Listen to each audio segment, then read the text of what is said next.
La victoria judicial de Hidroaicén en la Corte Suprema ha provocado una ola de reacciones, mientras los ambientalistas anunciaron que enviarán más acciones para evitar la construcción del proyecto. La empresa aseguró que la resolución del máximo tribunal demuestra que Hidroaicén cumple con toda la legalidad medioambiental. Bueno, queremos conversar sobre este polémico megaproyecto y para eso está con nosotros su vicepresidente ejecutivo, Daniel Fernández. Muchas gracias por conversar con nosotros esta tarde. ¿Cómo está, Claudio? ¿Cómo le va? Bueno, lo primero que hay que hacer, me da la impresión, para esclarecer todas las opiniones que se han dado o interpretaciones que se han dado luego del fallo de la Corte Suprema, a mí me gustaría ponerlo en los términos más simples posibles. Lo conversábamos antes de comenzar la entrevista. Mañana, si ustedes quieren, si ustedes quisieran, si conviniera, independiente, claro, del trazado eléctrico, ¿podrían empezar a construir las centrales? Bueno, desde el punto de vista técnico-judicial sí, porque el fallo de la Corte Suprema es un fallo definitivo que cierra todos los procesos judiciales existentes. No hay ningún juicio pendiente respecto a Hidroaicén. Hay demandas, denuncias, querellas que se han presentado, pero no por presentarse constituyen un juicio. Y la calificación ambiental está firme. Ahora, hay unas apelaciones hechas por nosotros y por opositores al Comité de Ministros respecto del texto de la calificación ambiental y respecto de sus condiciones. Y eso es algo que está pendiente, pero que va por una ruta administrativa del sistema de evaluación ambiental y no por la vía judicial, que es la Corte Suprema la que ha ratificado. A ver, para dejarlo claro, había una serie de dudas que se habían planteado por parte de los opositores a Hidroaicén, el senador Horvat, entre otros, en cuanto a los cambios que se hicieron en los documentos de parte de Ceremis, que estaban en el proceso de calificación ambiental. ¿Eso fue lo que falló la Corte Suprema en relación a eso? No falló en relación a eso, pero desestimó esos elementos como parte de la argumentación de los opositores. Lo que sucedió aquí es que cuando se otorgó la calificación ambiental por parte de la Corema, el Consejo Regional, la Comisión Regional, se presentó un recurso de protección en Coyhaique contra esa decisión del Estado, no de la empresa, sino de la autoridad, ¿no es cierto?, que concede la calificación. Correcto, y falló la Corte de Apelaciones. Falló la Corte de Apelaciones en favor nuestro, y luego entonces los opositores apelaron a la Corte Suprema respecto de esa apelación. La Corte Suprema la ratificó, pero en todos sus puntos, no una cuestión de forma. Uno por uno de los puntos los fue repasando, que se puede tramitar separadamente las centrales de la línea, que no hay afectación a los huemules, de que no hay el efecto, ¿no es cierto?, de vaciamiento del lago, que está bien considerado en el estudio de impacto ambiental, que ha habido participación ciudadana en forma adecuada. Es decir, el fallo es muy contundente y va punto por punto despejando todos los cuestionamientos que se han hecho. La posibilidad de que se produzcan inundaciones.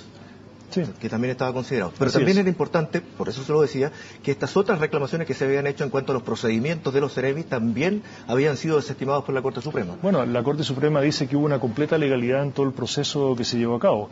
Ahora, yo quiero decir que esto ha sido muy bullado, ¿no es cierto?, ha sido muy público, pero nosotros hemos ganado 18 juicios de los opositores respecto al proyecto, en todas las instancias judiciales o administrativas, ya sea Contraloría General de la República, tribunales de apelaciones, Corte Suprema, juicios civiles, penales. Es decir, hay una acción sistemática de los opositores intentando parar este proyecto. No es que quieran mejorar el proyecto, que quieran, simplemente lo quieren parar. Y por lo tanto tienen unas oficinas de abogados que sistemáticamente están presentando una serie de recursos judiciales. Y nosotros hemos despejado todos y absolutamente todos, y no hay ningún juicio pendiente respecto de esto. Al punto en que los 3 años y medio de tramitación ambiental han sido totalmente validados por todas las instancias administrativas y jurídicas existentes en Chile. Ahora, los ambientalistas, para entender un poco el proceso que han tenido éxito en otros casos, como Castilla, por ejemplo, donde la Corte de Apelaciones local falla justamente porque se le cambia la calificación ambiental en un momento determinado. Sí, pero Claudio, seamos francos, la verdad que los grupos ambientalistas no han cuestionado las termoeléctricas.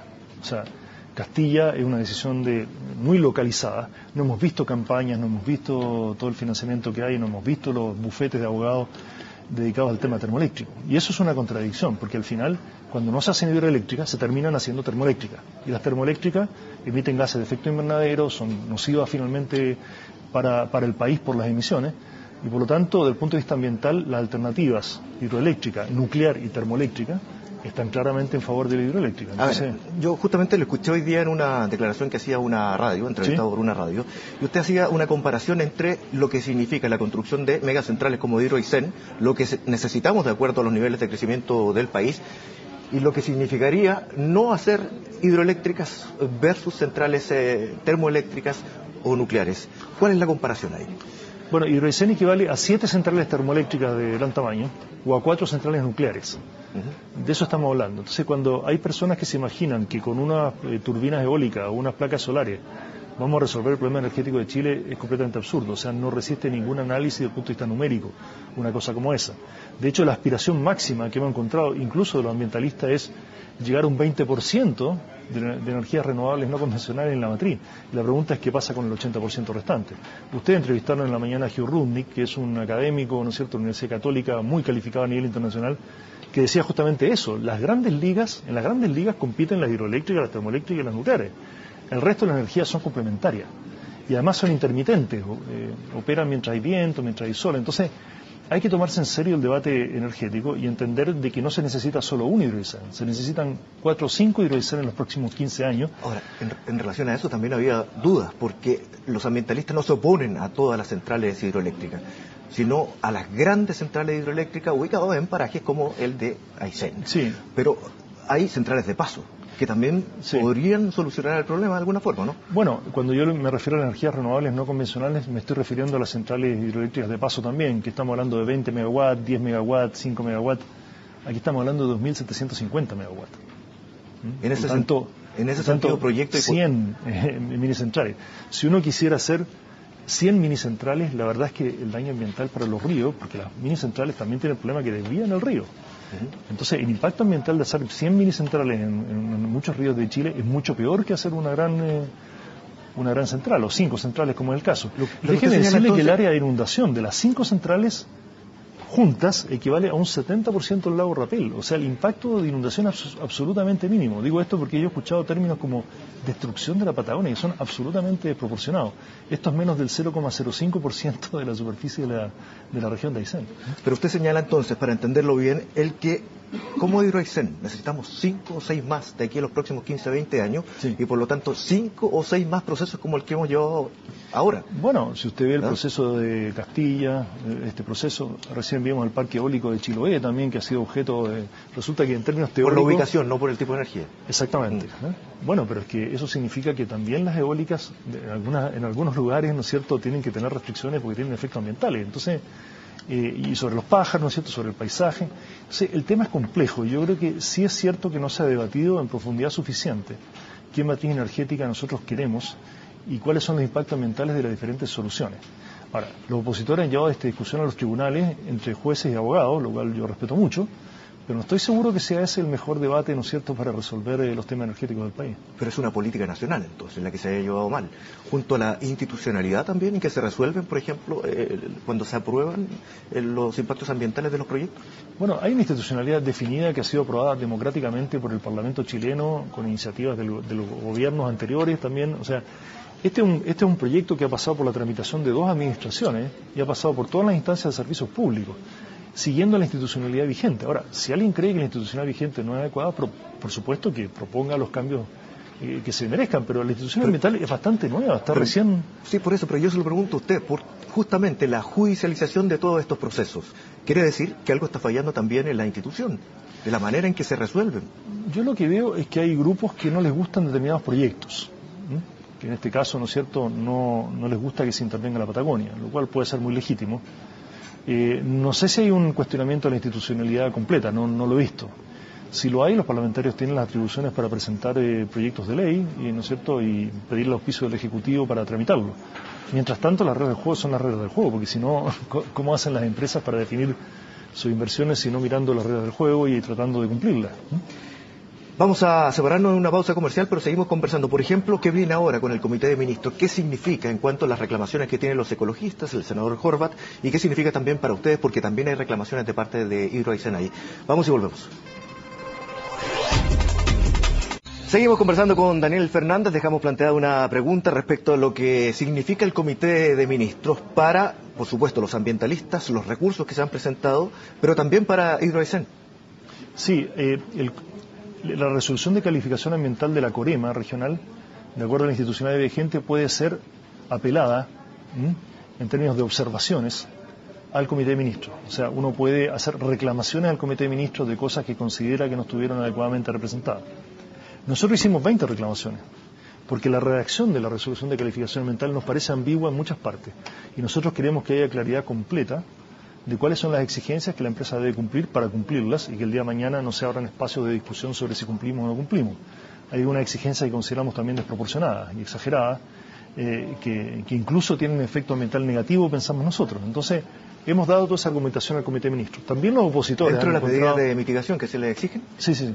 ¿Ah? Sí. Ahora, se ha visto o se ha querido hacer ver de alguna manera también como otra instancia, el Comité de Ministros. Es que es una instancia distinta. Más allá de la resolución de la Corte Suprema. Lo que pasa es que es una instancia administrativa que tiene que ver con el proceso de calificación ambiental. Ya, pero ¿es posible que Hidroaicén tenga nuevas obligaciones a partir del Comité de Ministros? Bueno, claro, ellos tienen por ejemplo, nuevas medidas de mitigación. Pero por supuesto, ellos tienen atribuciones para eso. Ahora, tienen que ser fundadas, tienen que ser adecuadamente establecidas, tienen que tener informes técnicos que la avalen, etcétera. Pero en ningún caso de tener el proceso... Bueno, el proyecto ya está aprobado. A ver, siempre un comité de ministros te puede imponer unas condiciones incumplibles. Pero estamos hablando de esa dinámica, del tema de las condiciones, la reclamación o la redacción de una calificación ambiental. No estamos hablando de revisar todo el proceso y determinar ahora si el proyecto se hace o no se hace. Eso ya lo determinó la Corte Suprema. Por ejemplo, dentro de las 20 reclamaciones que tiene Hidroaicén, explíquenos un par que podría significar, según lo que usted señala, un mayor daño ambiental. Bueno, hay uno que se llama la famosa tala rasa de bosque donde estaban ubicadas las centrales, en que se nos impuso el día de la votación, sin que se haya discutido anteriormente suficientemente por los servicios públicos, que hay que talar todos los árboles, ¿no es cierto?, en el área de inundación. Eso es riesgoso, es complejo, hay una serie de vegetación que no tiene un destino claro y nosotros pensamos que es una medida que no debiera aplicarse. Después hay algunas precisiones que nos gustaría establecer. Por ejemplo, nosotros hemos ofrecido disminuir en un 50% el costo de la energía para la región. Sí, correcto. Y la forma en que está redactada la calificación ambiental nos impone esa obligación, pero independientemente de lo que haga la Comisión Nacional de Energía y las empresas distribuidoras que están en la zona. Entonces, se nos impone de una manera que si no concurren terceras partes, nosotros no podríamos cumplir. Entonces nosotros decimos, ¿sabe qué? Aclare bien que nosotros haremos los mejores esfuerzos, que haremos todo, pero si hay terceras partes que no lo quieren hacer, no puede a mí decirme que no estoy cumpliendo la condición ambiental. A propósito de los beneficios para los aiceninos, ¿qué le parecen las declaraciones de Iván Fuentes? Se ha pronunciado la Corte Suprema, pero no los aiceninos, no la región.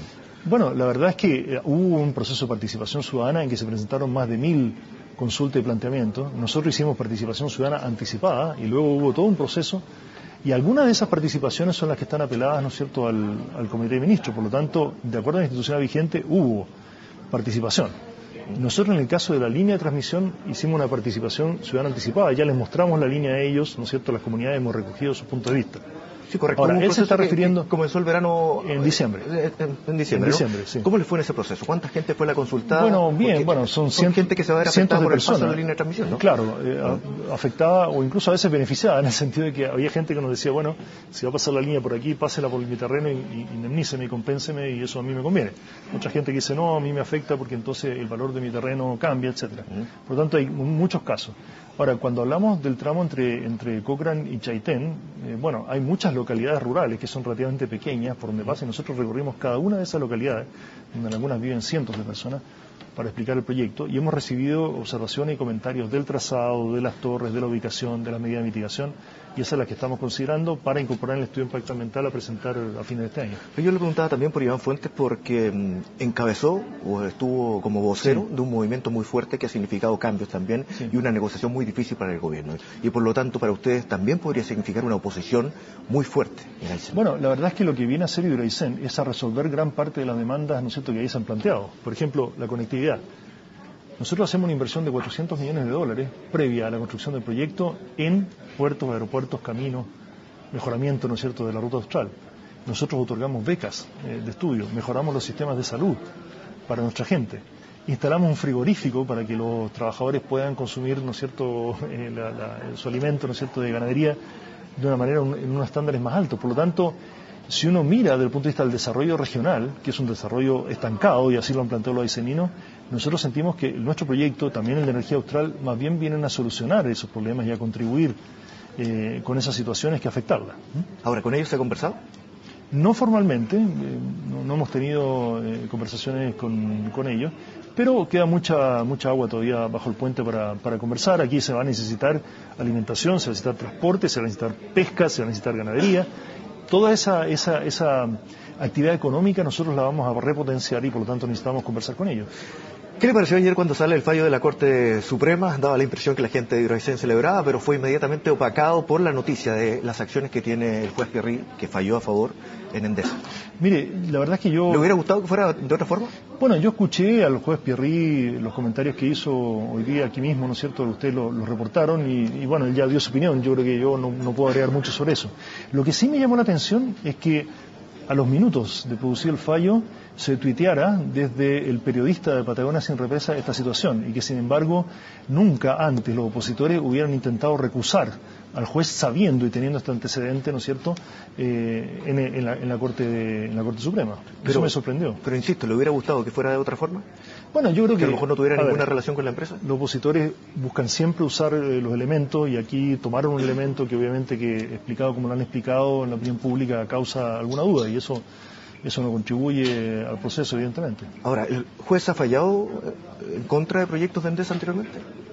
O sea, a partir de esto, la información que tengo es que el juez ha fallado contra Endesa en multas de estas que tienen que ver con corte de energía eléctrica, que han significado multas de más de $4 millones en los últimos tiempos. No sé, presumir que un juez, porque tiene acciones hace 25 años en una empresa, no vota en conciencia, creo que es un cargo bastante fuerte.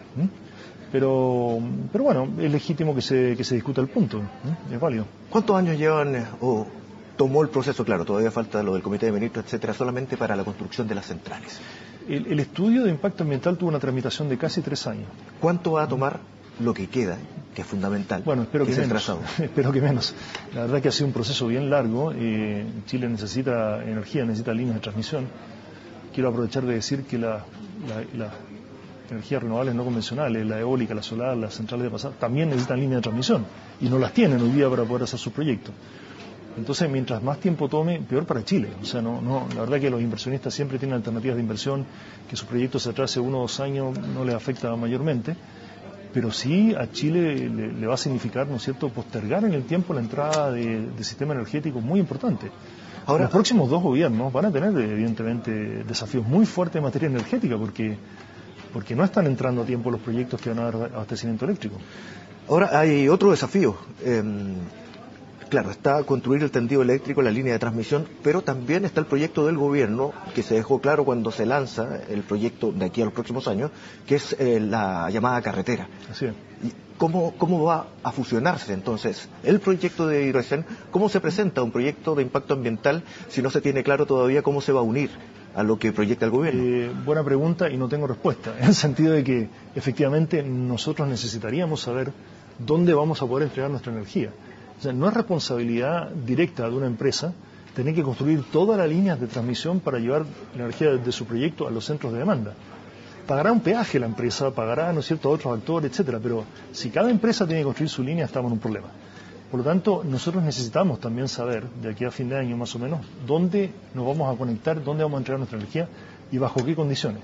Si las condiciones son desfavorables o están en plazos distintos, bueno, vamos a tener que pensar en abordar nuestra propia línea hasta Santiago, lo cual me parece un despropósito, habiendo otros proyectos que también necesitan en el camino líneas de transmisión. Bueno, y me imagino que eso ya se habrá conversado con las autoridades respectivas. Es que más que conversado, hemos visto los anuncios públicos y entendemos que el gobierno está trabajando, ¿no es cierto?, en definir los elementos técnicos y administrativos y legales que significa esa carretera pública. Estábamos hablando de 3 años que ha tomado todo el proceso hasta ahora. ¿Cómo ha visto la evolución que ha tenido en la sociedad, pero también en el mundo político, el apoyo o el rechazo que tiene la construcción de esta megacentral? Bueno, la verdad es que la tramitación de este proyecto ha ocurrido a lo largo de 2 administraciones, ¿no es cierto?, la administración del gobierno anterior y este gobierno. Y siempre hemos visto que las autoridades, cuando son autoridades, dicen que hay una necesidad imperiosa de proyectos hidroeléctricos, en particular de este. Lo hemos visto en el ministro Tocman, lo vimos en su momento en el ministro Vidal, lo hemos visto, ¿no es cierto?, en toda la tramitación ambiental que hizo el gobierno anterior también. Entonces, claro, cuando un proyecto aparece como impopular, muchos políticos toman posición. Pero la verdad es que cuando uno habla con ellos en privado, todos tienen conciencia de que la hidroelectricidad es un activo que Chile tiene y que debe explotar. Entonces, yo creo que es súper necesario hacer un debate muy abierto, muy transparente, muy real, con la verdad, para que los chilenos puedan entender cuáles son los desafíos que el país tiene en materia energética. Y si aún así deciden cosas distintas, bueno, será, pero tiene que haber más información. Pero ¿cuál es la verdad más allá de lo que necesita el país para crecer a los niveles en que está creciendo y tener energía? ¿Cuál es la verdad o cuál es la mentira que se está haciendo respecto al proyecto? Yo lo que he escuchado, por ejemplo, es que no se necesita más energía. Y uno ve como todos los años sube un 5% la demanda energética. Entonces, ¿cómo no se necesita más energía? Eso es contradictorio. O he escuchado, por ejemplo, esto se resuelve con paneles solares y con turbinas eólicas. No hay ninguna parte del mundo donde los paneles solares y las turbinas eólicas resuelvan un problema de escala como esta. Y tampoco nos dan los números, o sea, los que somos ingenieros civiles o que miramos, ¿no es cierto?, y estudiamos las cosas, que nos damos cuenta que eso no es viable. Y entonces, en cuanto al daño ambiental de un paraje único. Bueno, a ver, el proyecto Hidroaicén tiene un impacto ambiental negativo, eso lo hemos dicho hasta el cansancio. Yo nunca voy a sostener lo contrario. El punto es, primero, ese daño es acotado. Segundo, está debidamente mitigado y compensado. Tercero, ¿cómo es ese efecto ambiental comparado con las alternativas que Chile tiene, nuclear y termoeléctrica? Ese es el debate que uno tiene que plantear. Si a mí me preguntan, ¿usted quiere una torre en un paraje? No, no la quiero, obviamente que no la quiero. El punto es, ¿para qué es esa torre y cuáles son las alternativas que tenemos? Entonces, el mapa donde se tiene la discusión es un mapa completamente distinto. Daniel Fernández, muchísimas gracias por conversar con nosotros sobre este tema luego del fallo de la Corte Suprema y las reacciones que aprobó. Muchas gracias a ustedes cuando quieran. Muchas gracias. Bien, y nos separamos en una pausa. Regresamos inmediatamente con más informaciones a CNN Chile.